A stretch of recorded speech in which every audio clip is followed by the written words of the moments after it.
Titling act పై TDP తీరు దారుణంగా ఉందని విమర్శించారు వైసీపీ ప్రధాన కార్యదర్శి సజ్జల రామకృష్ణారెడ్డి. ఒకవేళ ఈ యాక్ట్ ప్రమాదకరమైతే 2019లో అసెంబ్లీలో బిల్లు పెట్టినప్పుడు ఎందుకు మద్దతిచ్చారని ప్రశ్నించారు.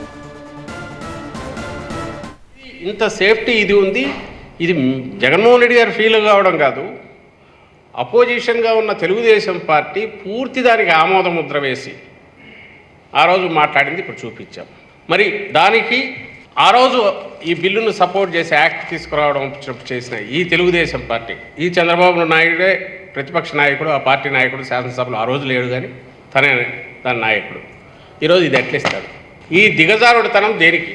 ఇంత అబద్ధాలు ఎందుకు ప్రచారం చేస్తున్నాడు? మరి ఒకవేళ నిజంగా తన ల్యాండ్ టైటిలింగ్ యాక్ట్ అనేది అది డేంజరస్ ఇది అనుకుంటే 2019 ఆ బిల్లు పెట్టినప్పుడు ఎందుకు సపోర్ట్ చేశారు?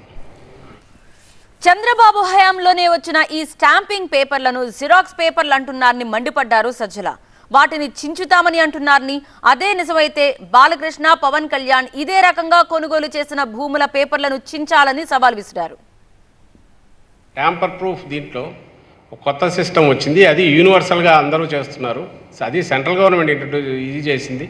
అందులోనూ నీ హయాంలోనే ఇంట్రడ్యూస్ చేసిన ఈ స్టాంపింగ్ దాని గురించి నువ్వు జిరాక్స్ కాపీలు అంటావు, చించేస్తున్నావు.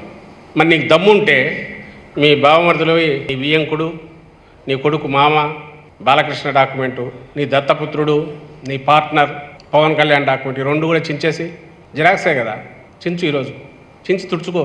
చేస్తావు మరి ఆ పని? ఇది ఇలాంటి మాటలు మాట్లాడడం, నీచమైన మాటలు మాట్లాడడం. మామూలుగా మనం ఎవరన్నా దీన్ని ఎవరన్నా ఇది చిత్తుకాయుధం పనికిరాదని ఎవరైనా భయపెడితే దేంతో కొడతారు? కింద పడేసి. ఈ మాట్లాడే వాళ్ళు కూడా అట్లే కొట్టాలి.